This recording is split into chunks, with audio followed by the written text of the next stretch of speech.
Okay, so today we're talking about something pretty incredible. A high-stakes tech race that's unfolding right now between two absolute giants in the pharmaceutical world.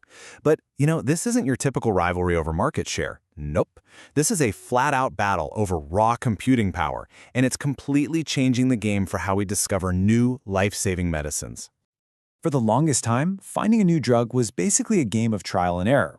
Painstaking work in a lab that was super slow, cost a ton of money, and let's be honest, usually ended in failure.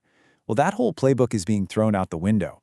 We are moving from that old way to this new model of intelligent design, all driven by AI, which promises to be way faster, much more efficient, and most importantly, have a much higher chance of actually working.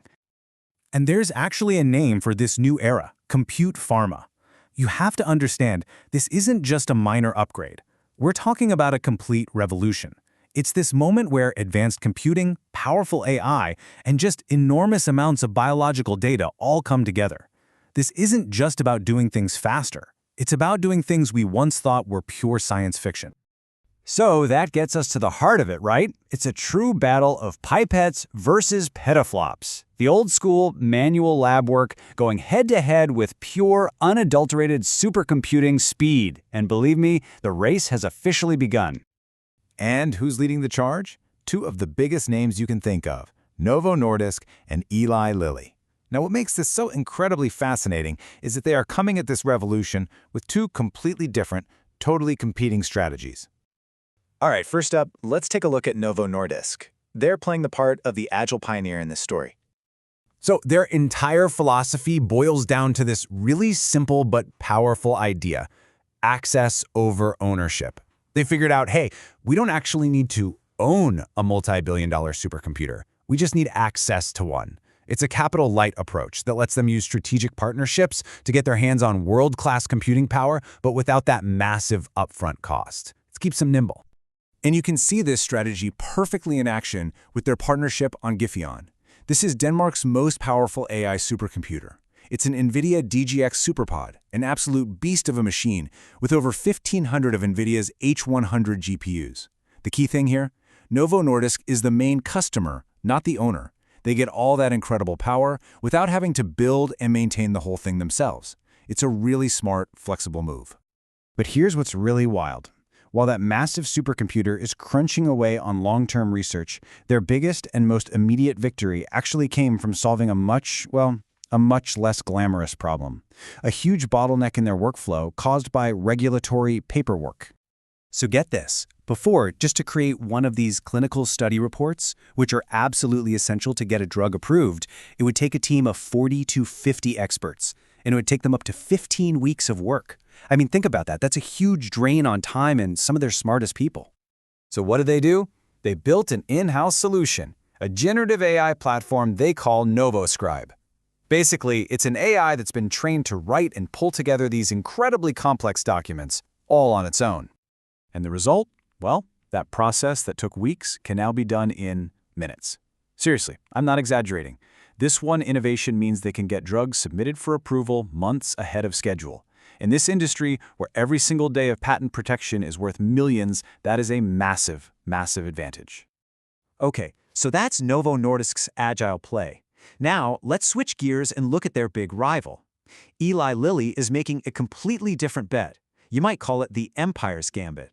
They are building an AI fortress. And really, this quote from their Chief Information and Digital Officer, Diego Rao, tells you everything you need to know. He says, "Our 150 years of data is our most valuable asset." For Lilly, all that proprietary data they've gathered is their crown jewel, and there's just no way they're going to let that asset be processed on somebody else's computers.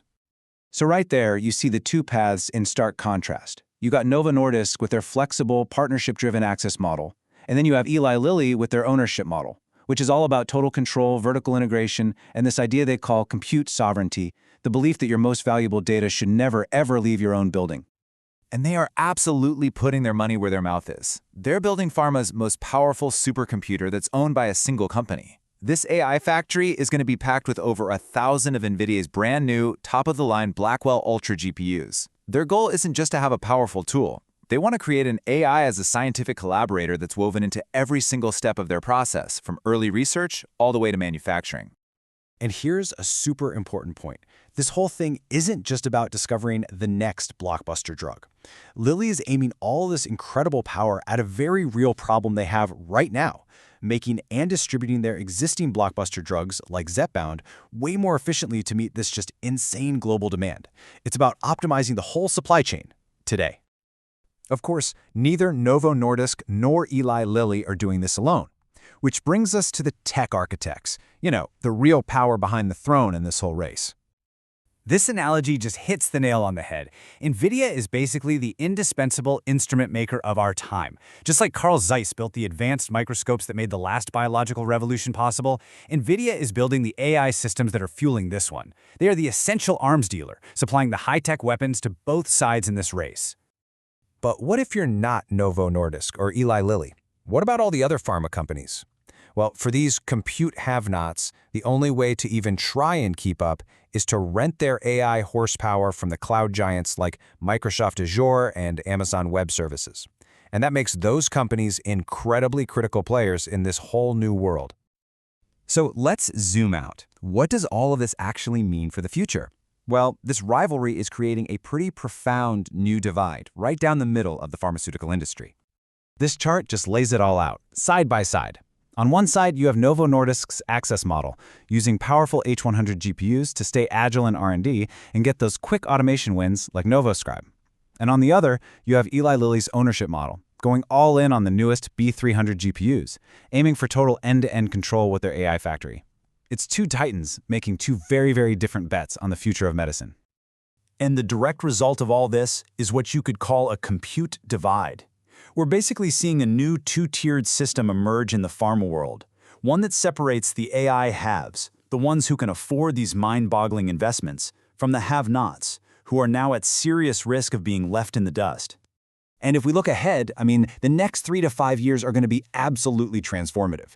We're going to move from just accelerating old processes to pure creation. We'll see the first drugs that were fully designed by an AI. We're going to see autonomous labs where AI agents are literally running their own physical experiments.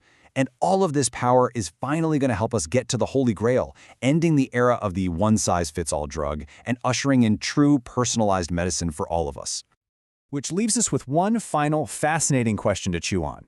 As this technology gets more and more powerful, and an AI eventually designs a life-saving drug entirely from scratch, who, or maybe what, actually gets the credit?